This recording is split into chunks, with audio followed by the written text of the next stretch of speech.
Hey Cole, how are you, man? Good, man. How are you? Good. You've obviously been here for quite some time. You've been part of many different conversations about culture at Halas Hall. What do you find most notable about the current environment there? We're winning. Yeah, I think the culture kind of takes its place when you find wins like we've been doing it, and I think two things you can describe about our team in the moment is that we're resilient. I think we've shown that at the end of games, and we're physical. I think that's shown up throughout the course of the season, and it's really taken shape here. And obviously, with Ben coming in, he's really kind of instilled those 2 points to us from the moment he's been here. And I go back to practices that we had in camp, and all the things that he says to us in team meetings, and I think they've really taken hold here in the building. There have been a level where you guys have done a really good job of focusing and staying locked in within each week. Ooh. Sorry, Dan. Can you Oh, dang, unmute I'm muted. yourself? That's my fault. Did you get any of that, or I got to start from scratch there? Start from the beginning.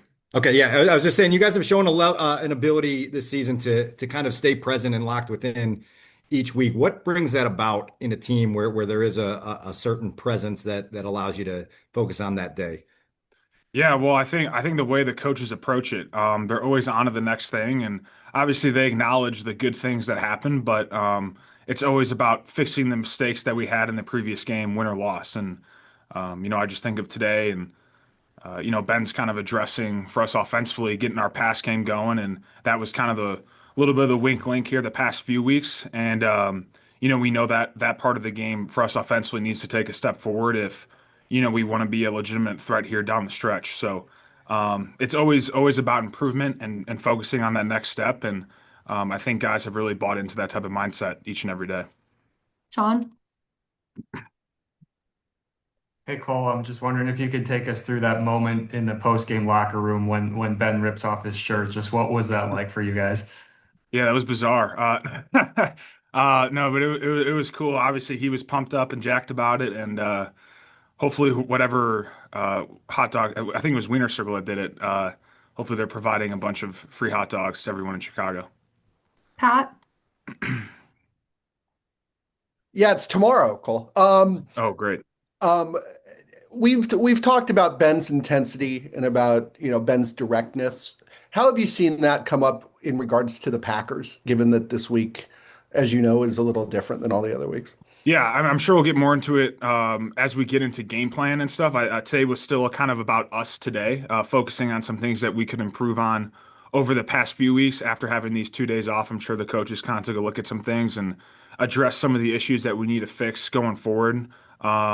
So more about us today, but I'm sure we'll get in all to the nitty gritty of the Green Bay stuff on tomorrow when we come back in and start game planning against them. Courtney?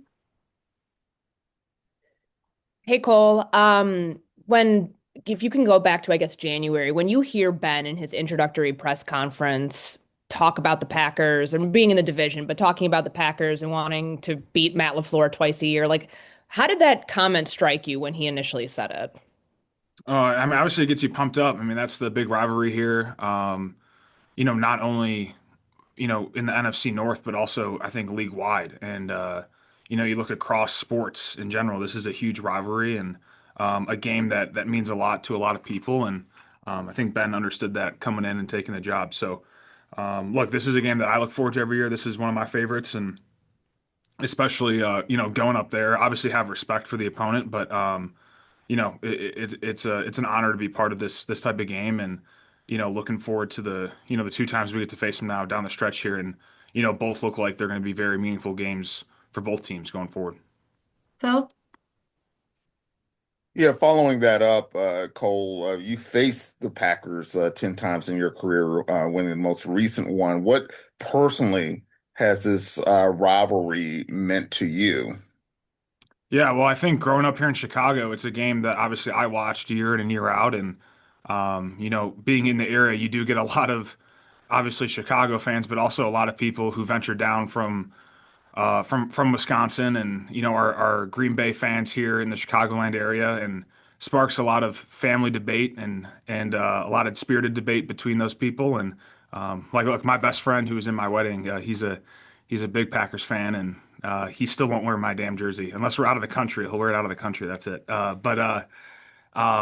Yeah, it's fun. I mean, at the end of the day, it's a lot of fun for me and a lot of fun for my family. And look, my sister's boyfriend plays for them, Lucas Finesse, and so there's a lot to it. And I have a lot of fun with it. It's spirited, and it obviously just got a lot of history. So it's a great game to be part of. Jason?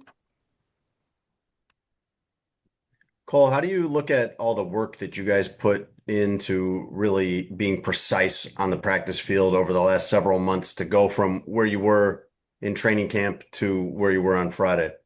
Yeah, I mean, it's been a lot of work and it's been relentless. And I think at times it's been obviously been hard for us, but we've worked through those things, and you can see, kind of looking back to where we were weeks 1 and 2 to where we are now. We're a totally different football team, especially offensively. And I think what's crazy about it still, I mean, you watch the tape just from this past Friday, is that there's a lot more that we still got to improve on, and we're still winning football games, which is great, but there's a lot of room still for us to grow, and I think all of us see that, and that gets us all motivated in the locker room. That for our potential, our ceiling is really feels like it's through the roof. So it's still going to be on us each and every day to go out there and have that precision, have that detail in practice in order for us to reach our heights this season. But definitely very encouraging when you look back to where we were at the start of the season to now. Kevin? Nicole, what have you enjoyed about being part of this run game? It's great. I mean, it's predicated on physicality and finish, and obviously you get a healthy dose of our wide zone stuff and gap scheme stuff, and just how bought in everyone is to it, and mainly really like when you see Ben who really does the run installs for us, and how fired up he gets as the play caller about the run schemes that he's presenting for the week. I think that trickles to everybody in the room. Not only the offensive line and backs, but tight ends, receivers, and it really makes everyone want to be involved in it, and really be on the details about it. So it's a creative, fun run scheme to be part of, but at the end of the day, it is predicated off of physicality and finish, and at the core, that's what football is. Nick? Well, when you're able to run the ball as effectively as you did on Friday, can you sense that the Eagles defense was getting frustrated with the runs kind of just stacking up? I don't know about frustrated, but definitely tired. You could feel them kind of wearing out as the game went on, and when you got so many moving parts like we do, and so many different personnels, it's definitely hard to keep up. And once we really get that first down of the series for us, it feels like we're kind of running downhill from there. So.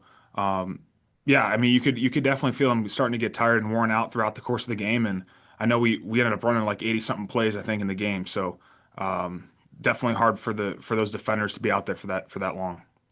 Courtney?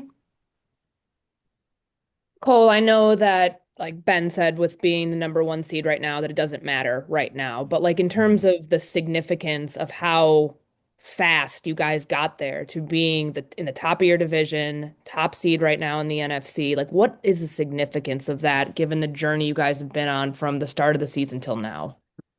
Yeah, I mean, look, I don't want to go. I don't think I kind of agree with Coach there. Like the significance of it at the moment isn't much. Look, I know how this all is.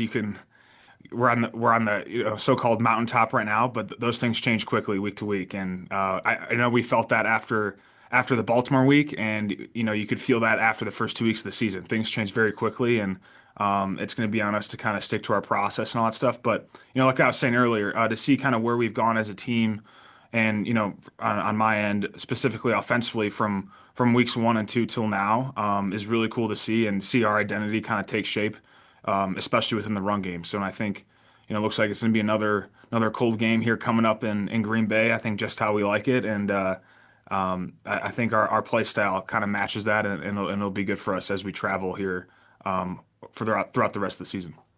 Dan? Cole, from your vantage point, what are the catalysts in the short term to getting the passing game going in the direction you want it to go? Yeah, well, I thought we had a good meeting about today, and I think what Coach does a really good job is he starts the meeting off by showing 3 or 4 plays from the past 4 weeks that he feels like he gave us a bad play call on. So he's putting accountability on himself there. And then from there, he's showing each and every one of us, there's always an example of one of us, whether it's a receiver, tight end, running back, within the pass game where we needed better in our route precision and things like that. And then obviously, Caleb had areas where he feels like he can be better. So it's definitely a collective effort, and we keep addressing the issues. Ben keeps bringing up the issues, and I think guys take the coaching really well. So it's just going to be on coming to the practice field tomorrow and trying to shore up those things where we can with the limited reps that we have at this moment. But kind of continuing to address those things and facing those things head on is the only real way that you're going to get it fixed. Pat, Paul, the touchdown pass to you. What was your perspective, especially with the wind blowing there? It was probably a Yeah. harder throw than it looked like. Yeah. Caleb actually had a throw earlier, I think on that drive to DJ where he kind of lofted it up, and I think he kind of in that fourth quarter got a good feel for really how to throw it in the wind, and it was blowing for sure, a lot of gusts up there, especially when the ball was hanging up. But yeah, felt we were running the ball a lot, and felt myself kind of pop there on the corner, and didn't know if Caleb would get to me. I think most quarterbacks would just probably throw it to the back and take the first down, but Caleb was kind of big game hunting there and threw it up and spun the ball well enough for it to cut through the wind, even though he put some air underneath it. And it was a perfect throw, and obviously kind of really sealed the deal for us there down the stretch. last two. Phil, Cole, going back to the run game, can you talk about like the use of motion and misdirection and your role in that, including the blocking? Yeah, well, when you got all the moving parts, whether it's receivers in motion, tight ends in motion, shifts pre-snap, I think it really confuses the defense as to where to put their eyes and really test their assignments as to where they need to be. So it makes it really difficult for those guys. And if you cause just a little bit of hesitation, especially with how we're coming off the football, it makes it hard for those defenders to engage and really recognize where the run scheme is going. So. It's definitely a lot of moving parts, but like I said, it's a lot of fun to be part of, and I think if you really dive into our tape, it's a fun run tape to watch. last one, Sean.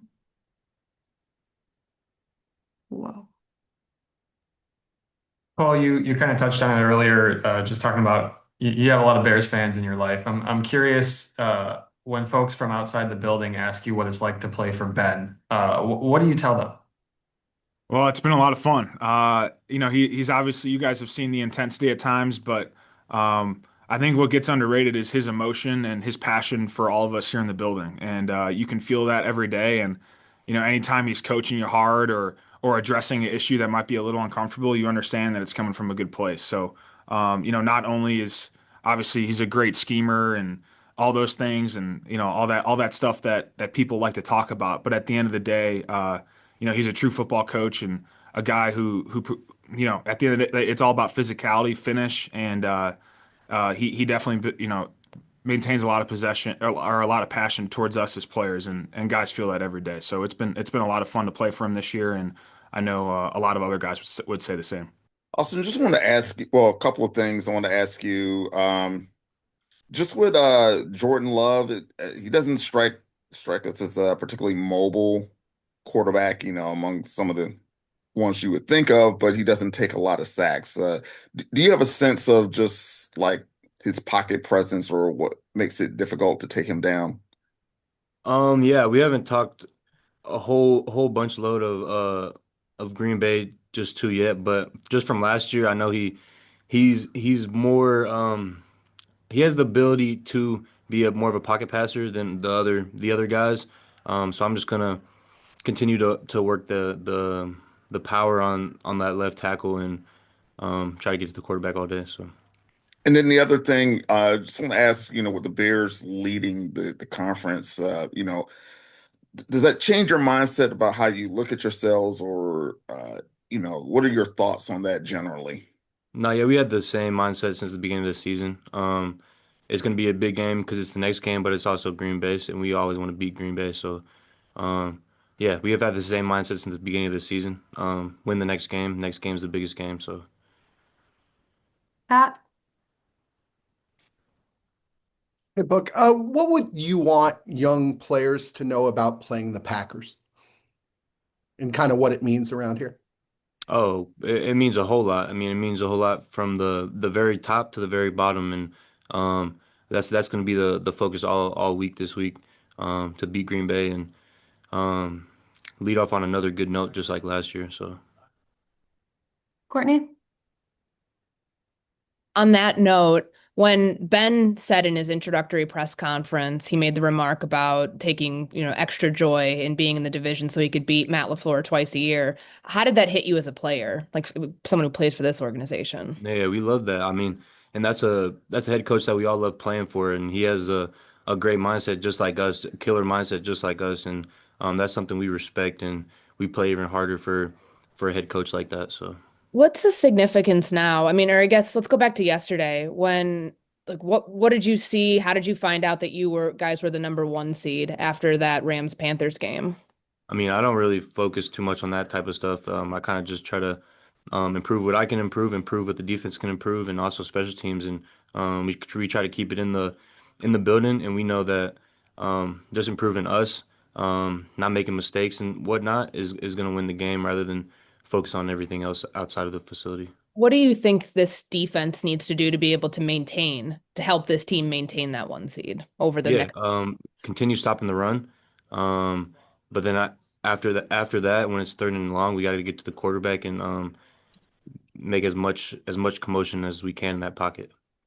Is there a special, I guess, or a special sense of pride? Like you got to render Saquon Barkley, kind of not very effective the other night. Like what to do that against somebody who was the offensive player of the year last year, and when you talk about stopping the run, to do it against a running back of that caliber, what does that mean? Yeah, I mean it's pretty cool, and I have all respect for him, but we just wanted it more, and that's what it came down to. And I feel like our coaches felt that, and us as players felt that all night. So. Nick? Austin, when you see the execution you guys had on the tush push, Dennis Allen said you guys had a plan, but when you see how you guys executed it, were able to get the fumble from Deshaun Wright, what did that feel like? I mean, it was great. It was a big turning point, I feel like, in the game, and we just all had the hungriness to stop the tush push, and everybody knew that we were gonna stop the tush push. So just that collective mindset helped us stop that. Pat? Look, do you watch film of Micah Parsons? I watch film of everybody. And what do you make of him in particular and what he's able to do? I think that he is a amazing um, rusher in that he has a good feel, and he can react well, and he also earned the earned the freedom to do what he feels is right, and yeah, I respect him a lot. Phil? Also, I want to ask you about like some of the guys coming back, like Jalen, and some of the guys stepping up, like DeMarco and Amon. Just it seems like your side of the ball has dealt with a lot of injury adversity. What's been your perspective on seeing how they've responded? Huge respect, and that just shows how locked in we are. Even the backups know exactly what's going on the field. So just staying ready, and we preach that uh, day in day out.